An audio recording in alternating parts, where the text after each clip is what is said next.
Si la question de l'enfance préoccupe à plus d'un titre l'État du Sénégal, World Vision Sénégal a fait de la protection des enfants une de ses priorités. En partenariat avec les collectivités locales, les leaders communautaires et religieux, World Vision ne cesse de multiplier ses activités en faveur de la protection des enfants. C'est dans ce sens qu'un forum a été organisé dans la commune de Kumbakara, localité située à un jet de pierre de la Guinée-Bissau.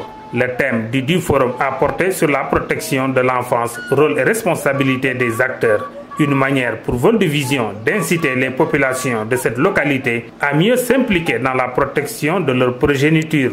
Après une belle imprégnation du thème par le facilitateur, plusieurs intervenants se sont relayés le micro pour participer au débat qui du reste était riche en enseignements et congruent au thème.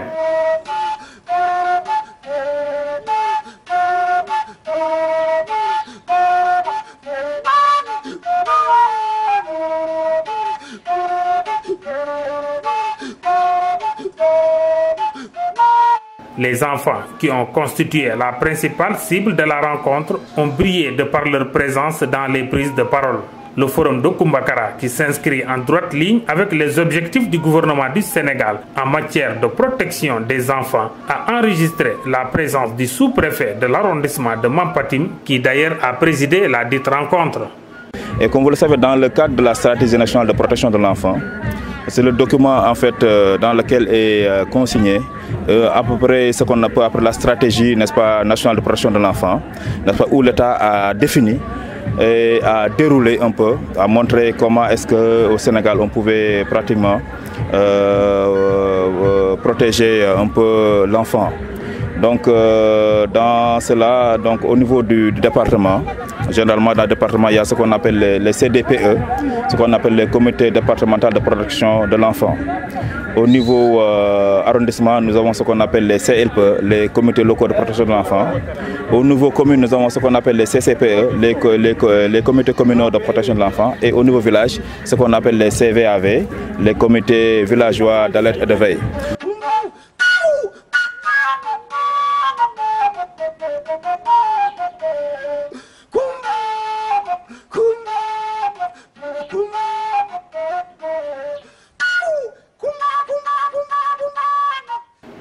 L'édile de la commune de Kumbakara dit toute la disponibilité de son conseil municipal à accompagner de pareilles actions.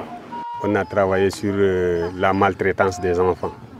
Et maintenant, il y a World Vision encore qui vient faire la même activité. Je crois que ça c'est renforcé au niveau de la commune, mais on sait déjà qu'est-ce qu'il faut faire pour l'enfant.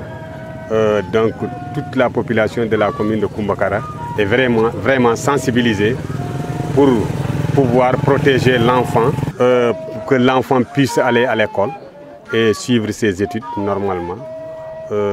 Vraiment, je crois que là, on ne peut que augmenter la sensibilisation au niveau de la localité. Mais je crois que la plupart des personnes ont compris qu'est-ce que c'est que la protection de l'enfant. L'art au service de la protection de l'enfance est aussi une approche mise en œuvre par World Vision en faveur des enfants. D'où la présence à cette réunion de Sistefa, artiste de renommée internationale. Nous nous sommes dit qu'il faudrait impliquer les communautés, il faudra venir vers les communautés, il faudra essayer de ratisser large. Donc c'est ça qui a été fait aujourd'hui. Mais je pense que les leçons que nous avons tirées aujourd'hui est de savoir que les enfants ont compris parce qu'ils ont été les acteurs principaux qui ont eu à souligner et à citer les mots dont ils font l'objet. Donc moi je pense que vraiment ce qui nous reste à faire nous, c'est d'en tirer les leçons et c'est de faire des conclusions et améliorer les choses qui doivent venir pour le futur. Comment World Vision a procédé pour poser les jalons d'un environnement protecteur des enfants à Kumbakara?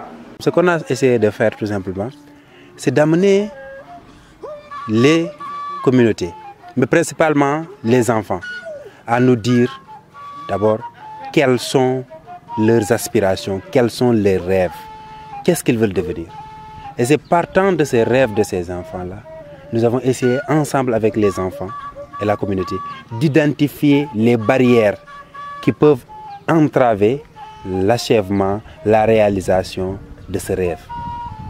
Vous avez vu les enfants de Kumbakara, certains veulent devenir des gendarmes, d'autres veulent devenir des enseignants, d'autres veulent devenir des élus locaux, certains d'entre eux veulent devenir des professeurs d'université.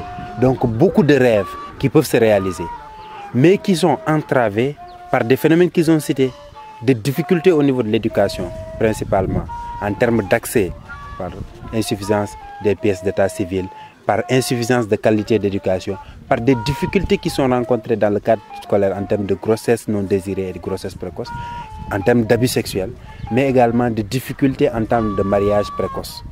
Donc en troisième lieu, ce sont l'ensemble de ces difficultés que nous avons essayé de décortiquer avec les populations. Pour que les enfants, objets de nos actions, puissent mener pleinement cette vie dont ils rêvent, il faut d'abord que ces derniers aient une éducation familiale exemplaire, ensuite une éducation scolaire de qualité et qu'aussi l'État garantisse les lois qui les protègent.